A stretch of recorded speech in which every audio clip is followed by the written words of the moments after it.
Welcome to my channel Tejas vlog in Kannada. ಇವತ್ತು ಹೋಳಿಗೆ ಸಾಂಬಾರು ಕುಕ್ಕರ್ನಲ್ಲಿ ಮಾಡುವುದು ಹೆಂಗೆ ಅಂತ ತೋರಿಸ್ತಾ ಇದ್ದೀನಿ, ಬನ್ನಿ. ಟೊಮೊಟೊ, ಕೊತ್ತಂಬರಿ, ಶುಂಠಿ, ಮೆಣಸು, ಅಚ್ಕಾರದ ಪುಡಿ, ಹುಣಸೆಹಣ್ಣು, ಸಾಂಬಾರು ಪೌಡರ್, ಜೀರಿಗೆ, ಬೆಳ್ಳುಳ್ಳಿ, ಕಾಯಿ, ಈರುಳ್ಳಿ ಇದನ್ನೆಲ್ಲ ಒಂದು ಬಾಣಲಿಲಿ ಹುರ್ಕೋಬೇಕು. ಗ್ಯಾಸ್ ಹಚ್ಚಿ ಬಾಣಲಿ ಇಕ್ಕಿ ಆದಮೇಲೆ ಸ್ವಲ್ಪ ಎಣ್ಣೆ ಬಿಟ್ಟು ಸ್ವಲ್ಪ ರೋಸ್ಟ್ ಮಾಡ್ಕೊಳ್ಳೋಕ್ಕೆ ಎಣ್ಣೆ ಬಿಟ್ಟು ಈಗ ಮೆಣಸು ಹಾಕಿ ಚೆನ್ನಾಗಿ ರೋಸ್ಟ್ ಮಾಡ್ಕೊಂಡ್ಮೇಲೆ ಚಟಪಟ ಆದಮೇಲೆ ಕ್ಲೀನಾಗಿ ಆದಮೇಲೆ ಜೀರಿಗೆ ಹಾಕಬೇಕು. ಜೀರಿಗೆ ಹಾಕಿ ಎಲ್ಲ ಇದಾದಮೇಲೆ ಬೆಳ್ಳುಳ್ಳಿ ಹಾಕ್ಕೊಳ್ಳೋಣ. ಅದೆಲ್ಲ ಚೆನ್ನಾಗಿ ಪಟ್ ಪಟ್ ಅಂತ ಸಣ್ಣವಾಗಿರೋದಕ್ಕೆ ಬಿಡಿಸಿಲ್ಲ, ಹಂಗೆ ಹಾಕಿದ್ದೀನಿ. ಒಂದು ದೊಡ್ಡವಾದರೆ ಚೆನ್ನಾಗಿ ಬಿಡಿಸಿ ಕುಟ್ಬಿಟ್ಟು ರೋಸ್ಟ್ ಮಾಡ್ಕೊಳ್ಳಿ. ಸಣ್ಣವಲ್ವ, ಅದಕ್ಕೆ ಹಂಗೆ ಹಾಕಿದ್ದೀನಿ. ಚೆನ್ನಾಗಿ ರೋಸ್ಟ್ ಆಗಬೇಕದು, ಪಟ ಪಟ ಅಂತ ಸೌಂಡ್ ಬರಬೇಕು. ಆದಮೇಲೆ ಶುಂಠಿ ಹಾಕಿ ಅದನ್ನ ಫ್ರೈ ಮಾಡ್ಕೊಳ್ತಿದ್ದೀನಿ. ಚೆನ್ನಾಗಿ ಫ್ರೈ ಆದಾದಮೇಲೆ ಈರುಳ್ಳಿ ಹಾಕ್ಕೊಳ್ಳಿ. ಈರುಳ್ಳಿನ ಚೆನ್ನಾಗಿ ಕೆಂಪಗಾಗಿ ಫ್ರೈ ಮಾಡ್ಕೊಳ್ಳಿ.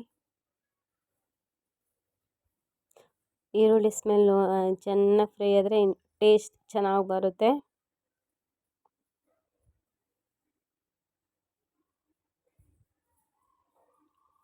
ಚೆನ್ನಾಗಿ ಫ್ರೈ ಆಗಬೇಕು. ಸ್ವಲ್ಪ ಕಂದು ಬಣ್ಣ ಬರೋವರೆಗೂ ಫ್ರೈ ಮಾಡ್ಕೋಬೇಕು.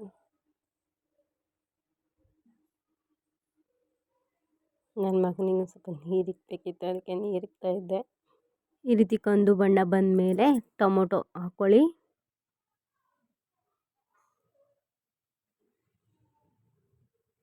ಟೊಮೊಟೊ ಎಲ್ಲ ಮೆತ್ತಗಾಗೋ ಹಂಗೆ ಫ್ರೈ ಮಾಡ್ಕೊಳ್ಳಿ.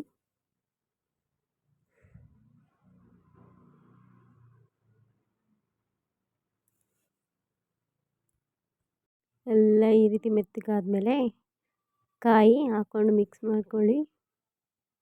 ಚೆನ್ನಾಗಿ ಮಿಕ್ಸ್ ಆದಮೇಲೆ ಖಾರ ಪುಡಿ, ಸಾಂಬಾರು ಪುಡಿ, ಬೇಳೆ ಕಟ್ಟಿಂದು ಬೇಳೆ, ಕೊತ್ತಂಬರಿ ಎಲ್ಲ ಮಿಕ್ಸ್ ಮಾಡಿಕೊಂಡು ಸ್ವಲ್ಪ ಖಾರದ ವಾಸನೆ ಆಗೋಗು. ಆಮೇಲೆ ಮಿಕ್ಸಿಗೆ ನಾನು ಹೂರಣ ರುಬ್ಬಿರೋ ಅದೇ ಮಿಕ್ಸಿಗೆ ನಾನು ಖಾರ ಎಲ್ಲ ತುಂಬಿ ರುಬ್ಕೊತಾ ಇದ್ದೀನಿ. ಹೀಗೆ ನಾನು ಹುಣಸೆಹಣ್ಣಿನ ರಸನೂ ಈಗಲೇ ಹಾಕಿ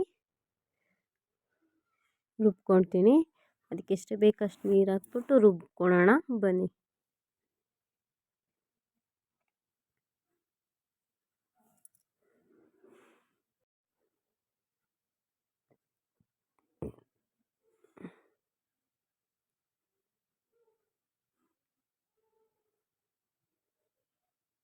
ಖಾರ ರೆಡಿ ಆಯಿತು. ಈಗ ಒಗ್ಗರಣೆಗೆ ಹಾಕೋಣ, ಬನ್ನಿ. ಒಂದು ಕುಕ್ಕರ್ನಲ್ಲಿ ಸಾಸಿವೆ ಹಾಕಿದ್ದೀನಿ. ಈಗ ಕರಿಬೇವು ಸೊಪ್ಪು, ಈರುಳ್ಳಿ,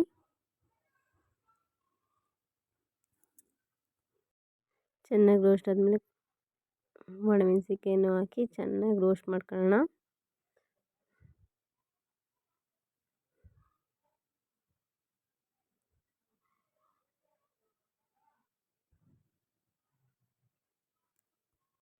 ರೋಸ್ಟ್ ಆದಮೇಲೆ ರುಬ್ಬಿದ ಖಾರವನ್ನು ಅದಕ್ಕೆ ಮಿಕ್ಸ್ ಮಾಡೋಣ. ಚೆನ್ನಾಗಿ ಅದು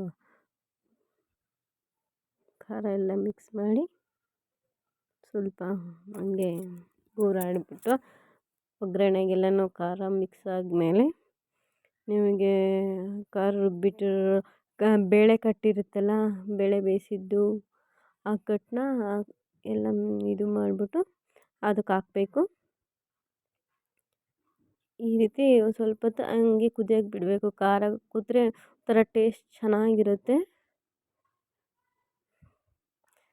ಅದಕ್ಕೆ ಹಾಕ್ಬಿಟ್ಟು ಮಿಕ್ಸ್ ಮಾಡಿ ಇನ್ನೂ ಸ್ವಲ್ಪ ಗಟ್ಟಿ ಇದ್ದರೆ ಅದನ್ನೆಲ್ಲನೂ ಸ್ವಲ್ಪ ಅದಕ್ಕೆ ಎಷ್ಟು ಬೇಕಷ್ಟು ನೀರು ಹಾಕ್ಬಿಟ್ಟು ಒಂದೇ ಒಂದು ವಿಸಲ್ ಆಗ್ಬಿಟ್ರೆ ಸಾಕು, ಸಾಂಬಾರು ರೆಡಿ ಆಗುತ್ತೆ. ಕುಕ್ಕರ್ನಲ್ಲಿ ಬೇಗನೆ, ಅಲ್ಲಿ ಪಾತ್ರೆಯಲ್ಲಾದರೆ ಎಷ್ಟೊತ್ತು ಬೇಯಿಸಿ ಕಾರ್ಗೋ ಥರ ಆಗುತ್ತೆ. ಇದು ಒಂದೇ ಒಂದು ವಿಷಲಲ್ಲಿ ಬೇಯಿಸ್ಬಿಟ್ರೆ, ಕೂಗಿಸ್ಬಿಟ್ರೆ ಸಾಕು, ಸಾಂಬಾರು ರೆಡಿಯಾಗಿ ಹೋಗುತ್ತೆ. ಅದ್ರ ಬಗ್ಗೆ ಚಿಂತೆನೇ ಇರಲ್ಲ.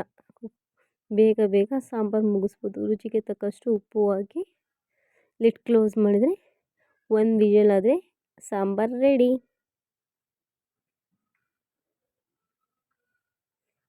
ಒಂದು ವಿಸಲ್ ಆದರೆ ಸಾಕು, ರೆಡಿ ಆಯಿತು. ಈಗ ಪಾತ್ರೆಗೆ ಶಿಫ್ಟ್ ಮಾಡೋಣ.